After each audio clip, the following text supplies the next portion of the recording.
স্বাগত দীপ্তর জেলার সংবাদে। আপনাদের সাথে আছি আমি আনোয়ারুল আলম। শুরুতেই জানাবো সংবাদ শিরোনাম।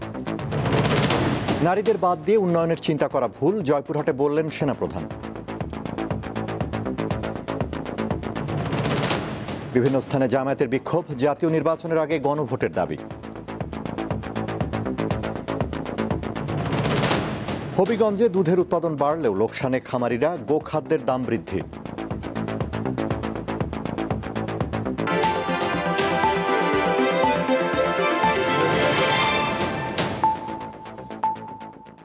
এবারে বিস্তারিত। দেশের জনসংখ্যার অর্ধেক নারী, তাই তাদের বাদ দিয়ে উন্নয়নের চিন্তা করলে ভুল হবে, এমনটি বলেছেন সেনাপ্রধান জেনারেল ওয়াকারুজ্জামান। শুক্রবার সকালে জয়পুরহাট গার্লস ক্যাডেট কলেজে পুনর্মিলনী অনুষ্ঠানে অংশ নিয়ে তিনি একথা বলেন। সেনাপ্রধান বলেন, দেশের উন্নয়নের স্বার্থে নারীদের দক্ষভাবে গড়ে তুলতে হবে। প্রাক্তন ক্যাডেটদের উদ্দেশ্যে তিনি বলেন, সবার আগে ভালো মানুষ হতে হবে, নীতি নৈতিকতার সাথে দেশের জন্য কাজ করতে হবে। অনুষ্ঠানে প্রাক্তন ক্যাডেট সহ প্রশাসনিক কর্মকর্তারা উপস্থিত ছিলেন।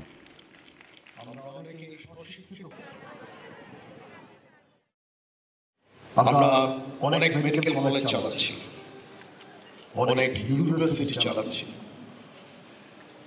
সেখানে জেনারেল ইউনিভার্সিটি থেকে শুরু করে সায়েন্স রিলেটেড ইউনিভার্সিটি আমরা চালাচ্ছি এবং দেশ এবং জাতি গঠনে, সমাজ গঠনে ভূমিকা রেখে চলেছি।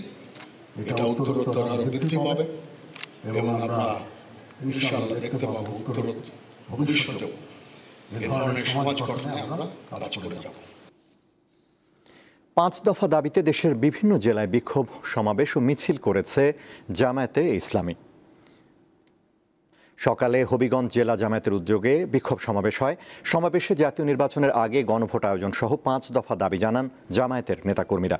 এ সময় হবিগঞ্জ জেলা জামায়াতের সেক্রেটারি কাজী মোহসিন আহমেদ সহ অনেকে বক্তব্য রাখেন। তারা বলেন, জাতীয় নির্বাচনের আগে অবশ্যই গণভোট ও জনগণের সিদ্ধান্ত ছাড়া নির্বাচন গ্রহণযোগ্য হবে না। বক্তব্য শেষে একটি বিক্ষোভ মিছিল বিভিন্ন সড়কে প্রদক্ষিণ করে কোর্ট মসজিদ প্রাঙ্গণে গিয়ে শেষ হয়। এছাড়া মাগুরা ও চট্টগ্রাম সহ দেশের বিভিন্ন জেলায় একই দাবিতে বিক্ষোভ মিছিল করেছেন জামায়াতে ইসলামী নেতারা।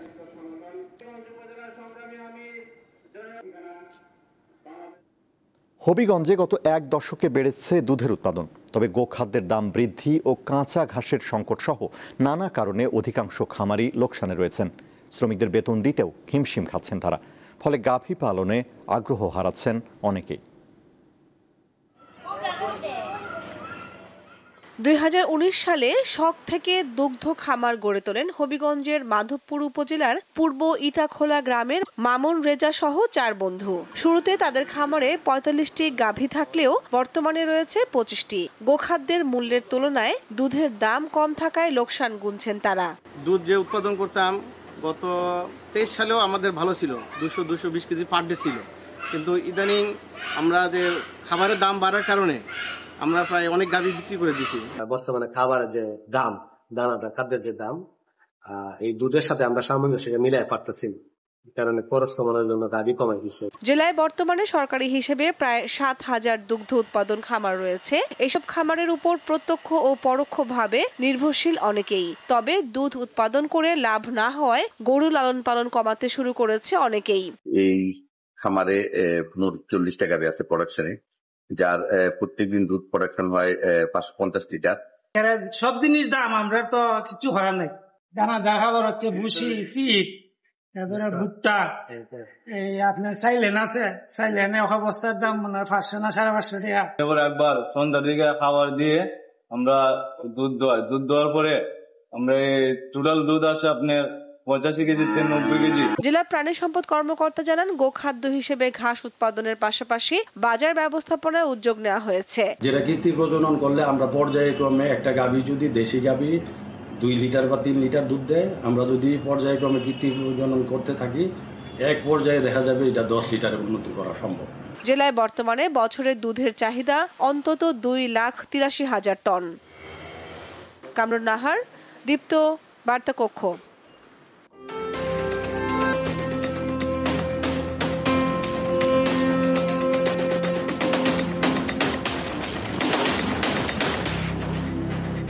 ত্রয়োদশ জাতীয় সংসদ নির্বাচনকে সামনে রেখে বেশ সরগরম গাইবান্ধা সদর আসন। বিএনপির একাধিক মনোনয়ন প্রত্যাশী আছেন ভোটের মাঠে, তবে জামায়াতে ইসলামীর প্রার্থী একজন। মাঠে আছে জাতীয় পার্টি সহ অন্যান্য দল। গাইবান্ধা সদর 2 আসনটিকে একসময় জাতীয় পার্টির দুর্গ ভাবা হতো। তবে নবম জাতীয় সংসদ নির্বাচনে আসনটি হাতছাড়া হয় আওয়ামী লীগের প্রার্থী মাহবুব আরা বেগম গিনির কাছে।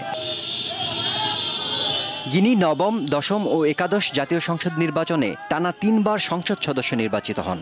এরপর দ্বাদশ জাতীয় সংসদ নির্বাচনে দলীয় সিদ্ধান্ত অনুযায়ী মহাজোটে থাকা জাতীয় পার্টিকে এই আসনটি ছেড়ে দিতে প্রার্থিতা প্রত্যাহার করে নেয় গিনি। কিন্তু লাঙ্গল প্রতীক নিয়ে মহাজোটের প্রার্থী মোহাম্মদ আব্দুর রশিদ সরকার স্বতন্ত্র প্রার্থী শাহ সারোয়ার কবিরের কাছে 3153 ভোটের ব্যবধানে পরাজিত হন। তবে সরকার পরিবর্তনের পর পাল্টে যায় পুরো দৃশ্যপট। এবার প্রধান প্রতিদ্বন্দ্বী ভাবা হচ্ছে বিএনপি ও জামাতের মনোনীত 2 প্রার্থীকে। এই 2 দল ছাড়াও গণ অধিকার পরিষদ, এনসিপি, ইসলামী আন্দোলনের প্রার্থীরা কাজ করছেন মাঠে। অন্যদিকে ভোটের সমীকরণের দিকে তাকিয়ে আছে জাতীয় পার্টি। কিন্তু কি ভাবছেন এই এলাকার ভোটাররা? দেশের উন্নয়ন করবে, দেশে ভালো করবে, সবকিছুর দাম কমে দিবে। মানুষের প্রত্যাশা যে এখানে একটা মেডিকেল কলেজ স্থাপন হবে, গাইবান্ধাবাসীর প্রত্যাশা এখানে একটা কৃষি বিশ্ববিদ্যালয় হবে। দুর্নীতি না করে, সাধারণ মানুষের ক্ষতি না করে, এরকম একজন মানুষ। দুনিয়া বাঁচে দেখতে গেলে আমাদের কষ্ট করে খেতে হবে। আমাদের যে সরকারের যে পণ্যগুলোর দাম কম রাখবে, মনে করবো যে না, এই সরকারে আমাদের প্রয়োজন বারবার। দাম বেশি, ওই দাম কি আর আমার করে খাওয়া যাবে? আমার যে 2 পয়সা কম পাবো সেই সরকার আমরা নেব। আমাদের যে গ্রামীণ অবকাঠামো যেগুলো আছে, কাঁচা রাস্তা পাকাকরণ, এগুলো যারা করবো আমরা তাদেরকেই ভোট দিব। দেশে কিলে কিলে ডাঙ্গাডাঙ্গি ফাটাফাটি না থাকে, উন্নয়ন হবে, এটা আমরা চাই। এবার আসনটিতে জয় পেতে ভোটারদের দাঁড়ে দাঁড়ে ঘুরছেন বিএনপি মনোনীত প্রার্থী। যদি এমপি নির্বাচিত হই, আমরা এখানে জনগণের স্বার্থের জন্য হব, এলাকার উন্নয়নের জন্য হব, এবং যে সমস্ত প্রয়োজনীয়, যেমন শিক্ষা খাত, স্বাস্থ্য খাত, তারপরে যোগাযোগ ব্যবস্থা, বেকার সমস্যা সমাধান, নদী ভাঙন রোধ, এই সমস্ত বিষয়ে আমরা পদক্ষেপ নেব। তবে প্রথমবারের মতো এই আসনটিতে জয় পেতে আগে থেকেই 8 ঘাট বেঁধে মাঠে নেমেছে জামায়াত ইসলামী। এরই মধ্যে একক প্রার্থী হিসেবে নাম ঘোষণা করা হয়েছে গাইবান্ধা সদর উপজেলা পরিষদের সাবেক চেয়ারম্যান ও জেলা জামায়াতের আমির মোহাম্মদ আব্দুল করিমকে। জাতি নতুন করে স্বপ্ন দেখতেছে, নতুন বাংলাদেশ, একটা বৈষম্যহীন বাংলাদেশ, মানবিক বাংলাদেশ দেখতে চায়। এজন্য জনগণ আশা করে যে অতীতে যে দলগুলো ক্ষমতায় ছিল তাদেরকে দেখা হয়েছে, এবার জামায়াত ইসলামী দলগুলোকে দেখবে, এটাই জনগণ আশা। এরই মধ্যে গণসংযোগ ও উঠান বৈঠক সহ নানা রকম প্রচার প্রচারণায় ব্যস্ত সময় পার করছেন 13টি ইউনিয়ন ও 1 পৌরসভা নিয়ে গঠিত গাইবান্ধা 2 আসনের মনোনয়ন প্রত্যাশীরা। শিমুল বাশার, দীপ্ত বার্তা কক্ষ। এবারে কেওয়াই স্টিল চট্টগ্রাম সংবাদ।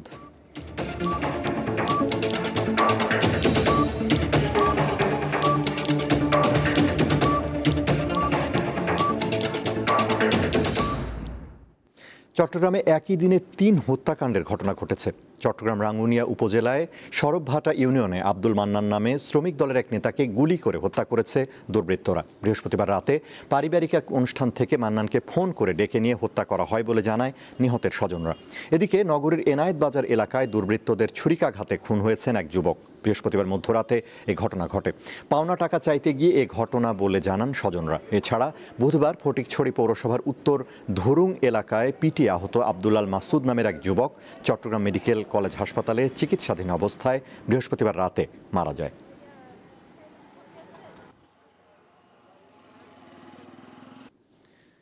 ভোলায় উৎপাদিত গ্যাস দিয়ে সেখানে সার কারখানা নির্মাণের সম্ভাব্যতা যাচাইয়ে 2টি গুরুত্বপূর্ণ স্থান পরিদর্শন করেছেন 3 উপদেষ্টা। শুক্রবার দুপুরে শিল্প, গৃহায়ন ও গণপূর্ত উপদেষ্টা আদিল রহমান খান, বিদ্যুৎ, জ্বালানি ও খনিজ সম্পদ উপদেষ্টা মোহাম্মদ ফাউজুল কবির খান এবং বাণিজ্য উপদেষ্টা শেখ বশির উদ্দিন ভোলা সদর উপজেলার ভেদুরিয়া ফেরিঘাট এলাকা এবং বাফার গোডাউন নির্মাণস্থল পরিদর্শন করেন। এর আগে ভোরে উপদেষ্টারা বোরহানুদ্দিন উপজেলার বাপেক্সের গ্যাস ক্ষেত্র পরিদর্শন করেন। পরিদর্শন শেষে শিল্প ও গণপূর্ত মন্ত্রণালয়ের উপদেষ্টা আদিল রহমান খান সাংবাদিকদের বলেন, ভোলায় পর্যাপ্ত গ্যাস রয়েছে। দেশের কাজে এই গ্যাসকে কাজে লাগাতে এখানে একটি ইউরিয়া সার কারখানা স্থাপনের সম্ভাব্যতা যাচাই চলছে। এই গ্যাসকে আমরা কিভাবে দেশের কাজে লাগাতে পারি, আমরা গ্যাসের থেকে সার প্রস্তুত করতে পারি, এই জন্য একটা ফ্যাক্টরি করা যায় কিনা এবং সেটার ফিজিবিলিটি প্রশ্ন, এটা দেখা। জাহাঙ্গীরনগর বিশ্ববিদ্যালয়ের 29তম ব্যাচের পুনর্মিলনী ও 25 বর্ষপূর্তি অনুষ্ঠান বর্ণাঢ্য আয়োজনে অনুষ্ঠিত হয়েছে। সকালে জাহাঙ্গীরনগর বিশ্ববিদ্যালয়ের উপাচার্যের উপস্থিতিতে র্যালির মধ্য দিয়ে অনুষ্ঠান শুরু হয়। পুরনো বন্ধুদের কাছে পেয়ে ছবি তোলা, হাসি আনন্দের মধ্য দিয়ে দিনটি হয়ে ওঠে রঙিন। পুরনো বন্ধু, তাদের পরিবার পরিজন এবং সন্তানেরা নিজেদের মধ্যে ভালোবাসার এক চমৎকার মিলনমেলা হয়ে ওঠে জাহাঙ্গীরনগর বিশ্ববিদ্যালয়ের ক্যাম্পাস। উক্ত ব্যাচের প্রায় 700 শিক্ষার্থীদের মধ্য থেকে প্রায় 350 জন রেজিস্ট্রেশন করে। তাদের পরিবার পরিজন সহ প্রায় 1000 সদস্য এই অনুষ্ঠানে অংশগ্রহণ করেন। বিকেলে কনসার্ট সহ এক সাংস্কৃতিক অনুষ্ঠান আয়োজনের কথা রয়েছে।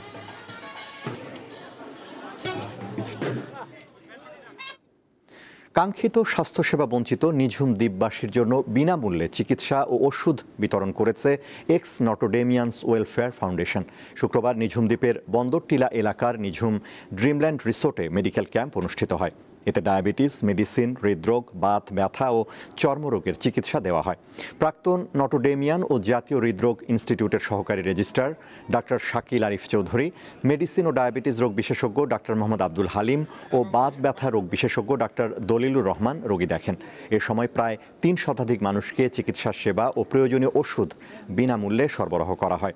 এক্স নটোডেমিয়ান্স ওয়েলফেয়ার ফাউন্ডেশনের কর্মকর্তা ও বেশ কয়েকজন প্রাক্তন নটোডেমিয়ান মেডিকেল ক্যাম্পে উপস্থিত ছিলেন। মানিকগঞ্জে থেমে থাকা একটি স্কুল বাসে আগুন দিয়েছে দুর্বৃত্তরা। এ সময় বাসের ভেতরে ঘুমন্ত অবস্থায় থাকা চালক গুরুতর দগ্ধ হয়েছেন। তার অবস্থা আশঙ্কাজনক বলে জানা গেছে। বৃহস্পতিবার দিবাগত মধ্যরাতে শিবালয় উপজেলার ফলসাটিয়া এলাকায় এ ঘটনা ঘটে। আহত চালক তাবেজ খানকে প্রথমে জেলা সদর হাসপাতালে পাঠানো হয়। সেখান থেকে উন্নত চিকিৎসার জন্য জাতীয় বার্ন ও প্লাস্টিক সার্জারি ইনস্টিটিউটে পাঠানো হয়।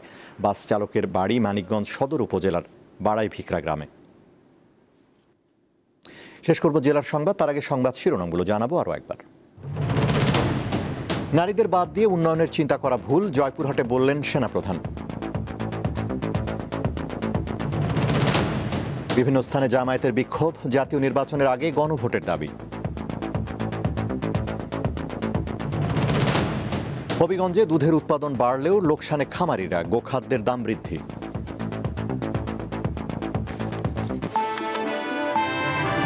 এই ছিল এখনকার মতো, এরপরে রয়েছে দীপ্ত স্পোর্টস।